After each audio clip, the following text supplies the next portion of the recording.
और जी सर। परेशान बिल्कुल नहीं होना है। अगर ऐसा कुछ भी होता है तो बिल्कुल परेशान नहीं होना है। अगर तुमने एसएससी बस एक बार कैंसिल हो जाए सर, मेहनत हमारी है, हम बहुत और मेहनत करेंगे। नहीं, आप निश्चिंत रहो बेटा, देखो हम पूरी ईमानदारी से नमस्कार दोस्तों। दोस्तों, आप सभी जैसा कि जानते हैं कि यूपी पुलिस का पेपर लीक हो चुका है और पेपर रद्द हो चुका है। जैसे कि पता चला कि एग्ज़ाम सेंटर पे बच्चे गए, वहाँ पे अपने अपने फ़ोन में नोटिफिकेशन आया टेलीग्राम के माध्यम से, सोशल मीडिया के माध्यम से, तो उन्हें पता चला कि पेपर लीक हो चुका है। फिर कुछ इंस्टीट्यूट वालों और कोचिंग कॉलेज वालों ने पेपर का मिलान भी देखा तो लगभग पेपर मैच हो चुका था। दोस्तों, जैसा कि आप सब जानते हैं कि ये जो बात है पेपर लीक का, ये बहुत विश्वसनीय बात है। ऐसा नहीं होना चाहिए कि नौजवानों के मेहनत पे और उनके कई सालों के मेहनत लगन पे पानी फेर दिया जाए। ऐसा तो बिल्कुल भी नहीं होना चाहिए। बहुत सारे नौजवान भाई बहनों के मंसूबे पे पानी फेर दिया गया, ऐसा बहुत खराब बात है, ये नहीं होना चाहिए। मैं आप लोगों से यही पूछना चाहता हूँ कि क्या ऐसा होना चाहिए? इसकी वजह से हमारे सभी भाई बहन परेशान हैं और नौजवान भाइयों बहनों से यही निवेदन करना चाहता हूँ कि आप परेशान न हो। जब पेपर लीक हुआ है और पेपर रद्द हुआ है तो इसका भी कोई समाधान जरूर आएगा। कहीं ना कहीं आपके भाई या बहन या बेटा या कोई भी है, कहीं ना कहीं तो उन लोगों ने भी मेहनत किया है। पहले आप लोग ये पूरी वीडियो देखिए।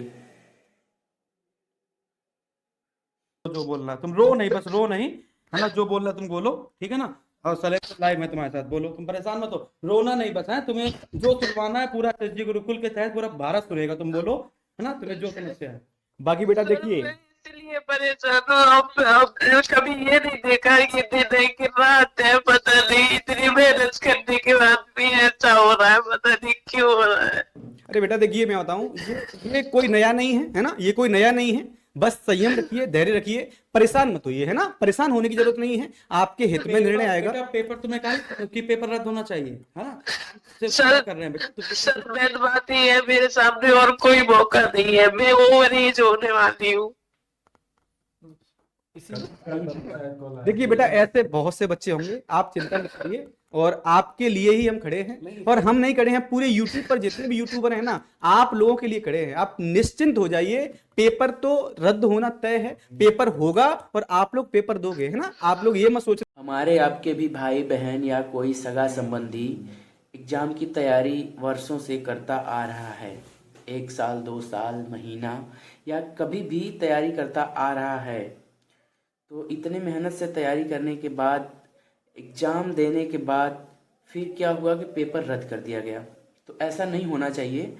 जहाँ तक मुझे लगता है कि इतने मेहनत से पेपर दिया उन लोगों ने, हमारे नौजवान भाई बहनों ने, और फिर कोई आया पेपर लीक करा के चला गया। और ये सब बातें सोशल मीडिया के थ्रू, व्हाट्सएप टेलीग्राम ग्रुप के थ्रू पता चला गवर्नमेंट्स को, जरिए पेपर रद्द कर दिया गया। मतलब जो बच्चे इतने सालों से मेहनत कर रहे थे, इतने दिनों से तैयारी कर रहे थे, उनके साथ मजाक किया गया, उनकी भावनाओं के साथ मजाक किया गया, उन्हें समझा नहीं गया, उनकी भावनाओं के साथ खेला गया। ये तो वही सरकार है ना यूपी में, योगी सरकार, जो भ्रष्टाचार कंट्रोल करने की दावा करती है। और हालांकि दावा करती है तो कंट्रोल तो होना चाहिए ना, ये भ्रष्टाचार ही तो है। पेपर लीक हो गया और गवर्नमेंट को पता ही नहीं है, तो पेपर लीक कैसे हुआ? ये भ्रष्टाचार नहीं है तो पेपर लीक कैसे हुआ? मैं आप लोगों से पूछना चाहता हूँ और योगी सरकार से पूछना चाहता हूँ, कहाँ गए वो दावे? चलिए, जो हुआ वो हुआ। आप सभी भाई बहन ये सोचकर परेशान हैं कि पेपर रद्द हुआ तो एग्जाम होगा कि नहीं होगा, या कब होगा, नेक्स्ट ईयर होगा, अगले साल होगा। तो कुछ लोग ओवर एज हो जाएंगे, तो फिर उन लोगों का क्या होगा?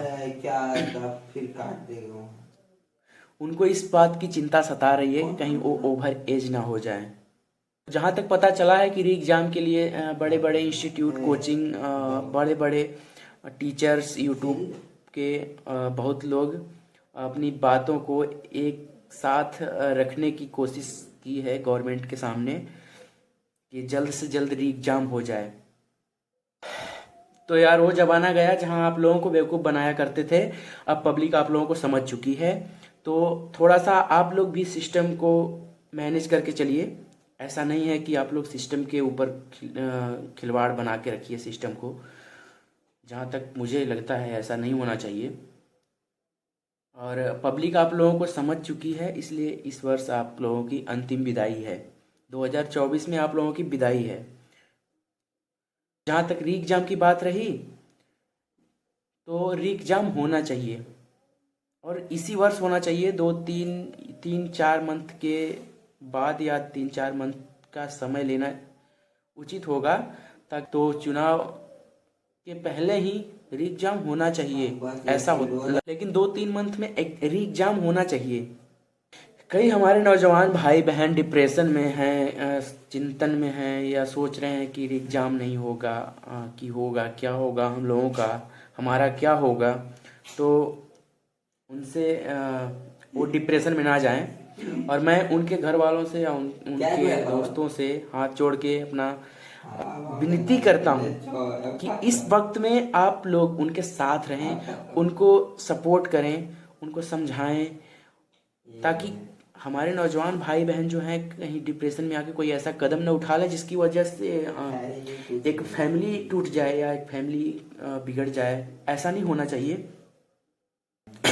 तो री एग्ज़ाम कब होगा या नहीं होगा, या कैसे होगा या कब होगा, इसके लिए मैं नेक्स्ट वीडियो में आप लोगों को बताऊंगा। तब तक के लिए आप लोग मुझे लाइक करें और चैनल को सब्सक्राइब करें, ताकि और नोटिफिकेशन दबाना ना भूलें, ताकि अगली वीडियो री एग्ज़ाम के लिए बनाऊं तो आप लोगों को पता होना चाहिए कि कब होगा क्या नहीं होगा।